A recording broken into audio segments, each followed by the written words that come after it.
Assalamualaikum warahmatullahi wabarakatuh. Kami dari kelompok 1 akan menjelaskan mengenai komunikasi verbal dan komunikasi nonverbal. Komunikasi merupakan salah satu hal yang sangat mendasar bagi kehidupan manusia. Melalui proses komunikasi, manusia dapat saling berhubungan sosial satu sama lain sesuai dengan aktivitas dan kebutuhan masing-masing individu.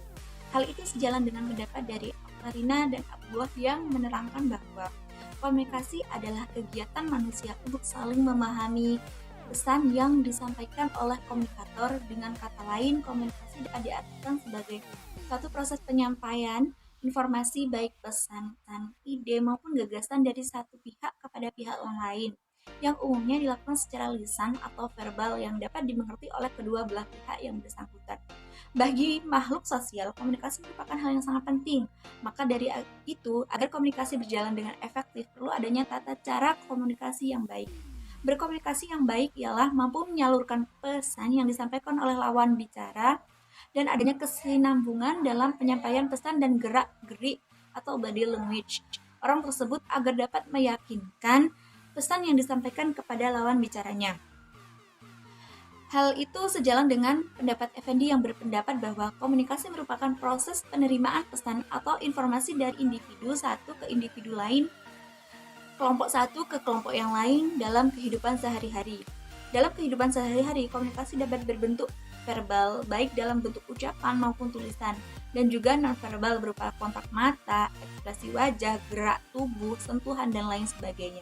Dari apa yang saya paparkan, dapat dikatakan bahwa komunikasi merupakan suatu proses pertukaran ide, pesan, dan kontak serta interaksi sosial.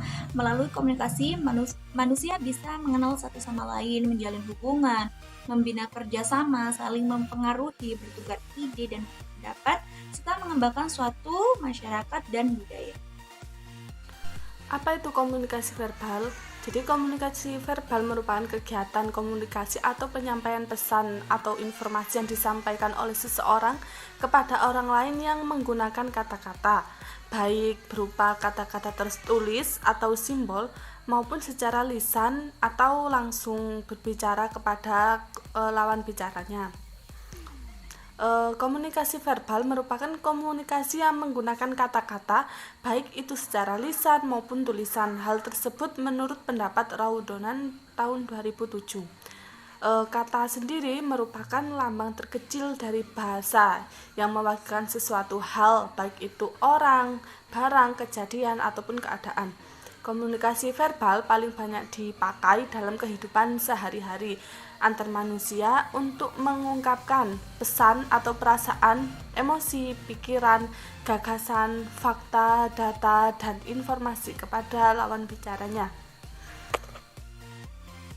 Komunikasi lisan atau oral communications adalah komunikasi yang dilakukan dengan pengucapan kata-kata lewat mulut yang dikeluarkan oleh komunikator. Komunikasi lisan dapat diartikan sebagai proses di mana seorang pembicara berinteraksi secara langsung dengan orang lain untuk tujuan-tujuan tertentu. Contohnya, seorang guru berbicara kepada peserta didik mengenai materi pelajaran atau sedang memberikan nasihat. Yang kedua yaitu komunikasi tulisan atau writing communications, penyampaian kata-kata yang disampaikan melalui tulisan. Komunikasi ini juga memiliki peran dan fungsi yang tidak kalah penting dari komunikasi lisan. Jika komunikasi lisan bisa saja terdistorsi oleh berbagai faktor eksternal dan sangat dipengaruhi oleh pelaku komunikasi lisan itu sendiri, maka komunikasi tulisan lebih bersifat tertata, terstruktur. Contohnya, seorang guru merancang bahan ajar yang akan dipelajari siswa, maka bahan ajar tersebut harus menunjukkan bahan tulisan yang baik dan benar. Komunikasi nonverbal merupakan sebuah penyampaian pesan tanpa menggunakan kata-kata.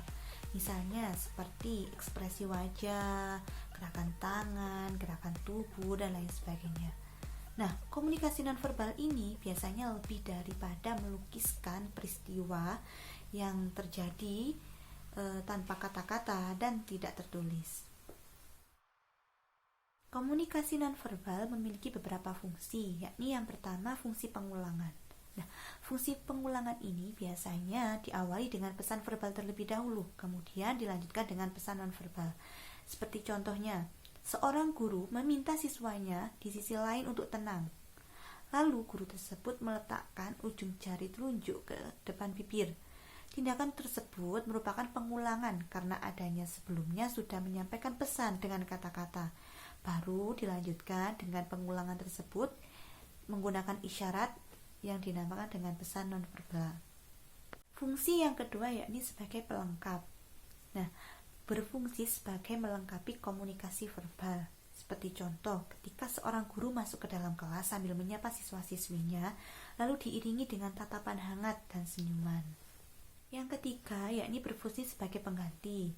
Nah, fungsi ini dilakukan apabila ada kondisi yang menyebabkan komunikasi verbal sulit untuk dilakukan.